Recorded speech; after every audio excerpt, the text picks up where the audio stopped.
Hello guys, नमस्कार। आपका अपने चैनल नवी क्लासेस में एक बार फिर से स्वागत है। और आज हम आपके लिए लेकर आए हैं BSHF 101 हिंदी की जो यूनिट है 9th, वो यूनिट 9 है सामाजिक संरचना। तो सोशल स्ट्रक्चर जो है ये यूनिट है और इसको हम डिस्कस करने वाले हैं MCQs की फॉर्म में। तो चलिए स्टार्ट करते हैं। पहला प्रश्न है कि सामाजिक संरचना के संबंध में निम्नलिखित में से कौन सा कथन जो है वो सही नहीं है। तो काफ़ी स्टेटमेंट जो है एग्जाम में इसी तरह से आती है कि आपको ऐसा ऑप्शन पिक करने को दिया जाता है कि जो उसके रिगार्डिंग करेक्ट नहीं है। तो आप ध्यान से क्वेश्चन पढ़ना जब भी आप पेपर अटैम्प्ट करें हो। तो फर्स्ट ऑप्शन है कि यह नियमों का एक पैटर्न सेट है। दूसरा है कि यह स्थायी और कभी नहीं बदलता है। ऑप्शन सी है कि यह मानव संपर्क के माध्यम से बनाया गया है। ऑप्शन डी कहता है इसमें नियमों और ढांचे को एक समय पर जारी रखना और सहन करना होगा। तो देखिए, अगर सामाजिक संरचना की बात करें, सोशल स्ट्रक्चर, तो it is permanent and no never change. ये वाला जो ऑप्शन है, ऑप्शन बी, ये आपका कथन जो है वो सही नहीं है, क्योंकि ये स्थायी नहीं है, ये चेंज होता रहता है। तो ये स्टेटमेंट सही नहीं है। आपको इनकरेक्ट ऑप्शन यानी गलत कथन चुनना था, तो वो है आपका विकल्प बी। बाकी अगर ए, सी और डी की बात करें तो वो इसके रिगार्डिंग बिल्कुल सही है। प्रश्न नंबर 2 की तरफ चलते हैं। तो वो है कि समाज को डैश के समुच्चय के रूप में माना जा सकता है। इसमें आपको बताना है कि सोसाइटी जो है उसको किसके सेट के रूप में आप मान सकते हैं। ऑप्शन ए है सामाजिक स्थिति के यानी सोशल पोजीशंस। ऑप्शन बी है सोशल बिहेवियर, सामाजिक व्यवहार। ऑप्शन सी है डिवीजन ऑफ टाइम, समय का विभाजन। या ऑप्शन डी आर्थिक स्थिरता यानी इकोनॉमिक स्टेबिलिटी। तो करेक्ट आंसर जो है इसका वो है आपका ऑप्शन ए, सामाजिक स्थिति के रूप में आप जो है एक समाज को मान सकते हैं। यानी कि society can be thought of being made of A set of, किसका सेट, सोशल पोजीशंस का सेट, कि इसमें आपकी सामाजिक स्थिति आएगी, सोशल पोजीशंस का सेट होता है। तो ये आप याद रखना। और जो सामाजिक शास्त्री हैं, इन सामाजिक स्थितियों को क्या कहते हैं, सामाजिक स्थितियों को वो स्टेटस कहते हैं। चलते हैं अगले प्रश्न की तरफ। श्रेय स्थिति यानी कि जो अस्क्राइब्ड स्टेटस होता है उसका क्या मतलब होता है, ये आपको बताना है। 4 विकल्प दिए गए हैं। ऑप्शन ए कहता है कि यह एक व्यक्ति द्वारा अर्जित की गई स्थिति है, कि जो भी स्टेटस कोई पर्सन जो है वो अर्न करता है उसे हम अस्क्राइब्ड स्टेटस कहते हैं। ऑप्शन बी कहता है कि अ status that a person inherits at birth, कि जन्म से जो उसको विरासत में मिला हो ऐसी स्थिति। ये ऑप्शन सी कहता है कि किसी समाज में स्थिति के प्रश्न की जांच करने की आवश्यकता नहीं है, मतलब कि क्वेश्चन ऑफ स्टेटस जो है उसको एग्जामिन करने की ज़रूरत नहीं है। ऑप्शन डी कहता है कि स्टेटस जो होता है, स्थिति जो होती है, it can not be inherited in society, कि वो विरासत में नहीं मिलती। तो देखिए, जो सही मतलब है एस्क्राइब्ड स्टेटस का वो क्या है कि वो एक ऐसी स्थिति होती है, एस्क्राइब्ड स्टेटस, जो हमें अपने पूर्वजों से मिली है। मतलब कि जिस भी वो जाति से, जिस भी वो धर्म से, जैसा भी उनका स्टेटस रहा है वैसा ही हम इनहेरिट करते हैं। तो एक जो हमें बर्थ से स्टेटस मिलता है उसको हम क्या बोलते हैं, अस्क्राइब्ड स्टेटस, यानी कि श्रेय स्थिति। बढ़ते हैं अगले प्रश्न की तरफ, जो कि है प्रश्न नंबर 4। कार्यात्मक स्कूल, जिसके बारे में किंग्सले डेविस और विल्बर्ट मूर का तर्क है कि आपको बताना है कि कार्यात्मक स्कूल यानी कि फंक्शनलिस्ट स्कूल जो होता है उसके बारे में किंग्सले डेविस और विल्बर्ट मूर का क्या मानना है। ऑप्शन ए कहता है कि आर्थिक स्तरीकरण मौजूद है उसमें, क्योंकि यह लोगों को प्रेरित करके उत्पादकता के लिए समाज की ज़रूरतों को पूरा करता है।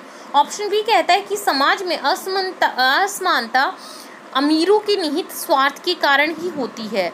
ऑप्शन सी कहता है कि कुछ बेहतर भुगतान वाली नौकरियां समाज के लिए ज़रूरी नहीं है। ऑप्शन डी कहता है कि उपरोक्त में से कोई भी जो है वो सही विकल्प नहीं है। तो करेक्ट आंसर चुनना था। तो फंक्शनलिस्ट अगर स्कूल की हम बात करें तो उसके बारे में जो है आपका ऑप्शन ए, ये बिल्कुल सही है। कार्यात्मक स्कूल जो होता है, फंक्शनलिस्ट स्कूल जो होता है, उसमें आर्थिक स्तरीकरण मौजूद है, उसके अंदर इकोनॉमिक स्ट्रेटिफिकेशन जो है वो मौजूद है, क्योंकि यह लोगों को प्रेरित करके प्रोडक्शन की, अगर हम प्रोडक्टिविटी बढ़ाने की बात करें तो प्रोडक्टिविटी बढ़ाकर समाज की ज़रूरतों को पूरा करने के लिए जो है ये कार्य करता है। तो फंक्शनलिस्ट स्कूल के बारे में किंग्सले डेविस और विल्बर्ट मूर का ये तर्क है, आपको याद रखना है। प्रश्न नंबर 5 है, एक परिप्रेक्ष्य जो बड़े पैमाने पर समाज को देखता है एक केंद्रीय आधार के साथ कि समाज उन समूहों पर बना है जो प्रतिस्पर्धा करते हैं, आमतौर पर असमान शक्ति के साथ दुर्लभ संसाधनों के लिए करते हैं। तो आपको इसमें क्वेश्चन मैं क्लियर कर देती हूँ कि ऐसा नज़रिया, ऐसा पर्सपेक्टिव जो सोसाइटी को किस तरीके से देखता है कि सोसाइटी जो है उसके अंदर जो भी ग्रुप्स होते हैं वो एक दूसरे से कम्पीट करते हैं, एक दूसरे से प्रतिस्पर्धा करते हैं, और क्योंकि वो अनइक्वल पावर होती है उनमें, तो उसको आप कौन सा पर्सपेक्टिव बोलेंगे, आपको कौन सा वो नज़रिया, कौन सा परिप्रेक्ष्य उसको आप कहेंगे। तो 4 विकल्प हैं आपके पास, कार्यात्मक परिप्रेक्ष्य, संघर्ष परिप्रेक्ष्य, क्रिटिकल परिप्रेक्ष्य या वैचारिक परिप्रेक्ष्य। तो इसका करेक्ट आंसर जो है आपका वो है आपका संघर्ष, यानी कॉन्फ्लिक्ट, अगर इंग्लिश में बोले तो इसको कॉन्फ्लिक्ट परिप्रेक्ष्य ये है। तो इसको हम बोलेंगे क्योंकि मतभेद यहाँ पर हो जाता है, कॉन्फ्लिक्ट होती है आपस में, क्योंकि एक दूसरे से अनइक्वल पावर के साथ जब भी आप कंपेयर करेंगे एक दूसरे के साथ खुद को, तो उसमें और फिर जो है समाज चलता है, उसके हिसाब से जो है दुर्लभ संसाधन जो है वो उनकी उपलब्धि होती है। बढ़ते हैं प्रश्न नंबर 6 की तरफ। स्थिति और भूमिका सामाजिक डैश के 2 निर्माण खंड हैं। कि देखिए पहले क्वेश्चन क्लियर कीजिए कि जो स्टेटस है यानी कि स्थिति है और भूमिका जो कि रोल है, रोल और स्टेटस जो है आपको बताना है कि 2 बिल्डिंग ब्लॉक्स हैं किस चीज़ की, सोशल ये कार्रवाई की, एक्शन की, बातचीत की, इंटरेक्शन की, कल्चर यानी संस्कृति की, या स्ट्रक्चर की, संरचना की। तो देखिए यहाँ पर सोशल स्ट्रक्चर के बारे में ये चैप्टर है और उसी की बात हो रही है। तो सोशल स्ट्रक्चर की ये दोनों बिल्डिंग ब्लॉक्स हैं, क्या क्या, स्थिति और भूमिका। तो आपको रोल और जो स्टेटस है ये आपको वैसे भी याद रखना है। अगर इसके विपरीत क्वेश्चन पूछा जाता है कि सोशल स्ट्रक्चर की 2 बिल्डिंग ब्लॉक्स क्या हैं, तो रोल और स्टेटस हैं, स्थिति और भूमिका हैं। चलो चलते हैं क्वेश्चन नंबर 7 की तरफ। एक परिप्रेक्ष्य जो तनाव देता है कि समाज एक अन्योन्याश्रित भागों के साथ एक प्रणाली है जो स्थिरता उत्पन्न करने के लिए कार्य करता है, उस परिप्रेक्ष्य को आप क्या कहेंगे?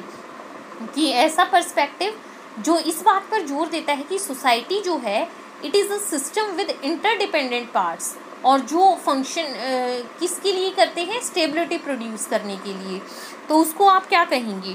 कार्यात्मक परिप्रेक्ष्य, संघर्ष, क्रिटिकल या वैचारिक। तो इसका करेक्ट आंसर है कार्यात्मक, यानी कि फंक्शनल पर्सपेक्टिव ये आपका होता है। फंक्शनल पर्सपेक्टिव के अंदर जो है इंटरडिपेंडेंट जो है उस पार्ट्स की फॉर्म में जो है सोसाइटी काम करती है और इसी से स्थिरता समाज में आती है। क्वेश्चन नंबर 8 है, श्रम विभाजन का उल्लेख है। इसमें आपको बताना है कि डिवीज़न ऑफ लेबर जो है वो किस लिए है।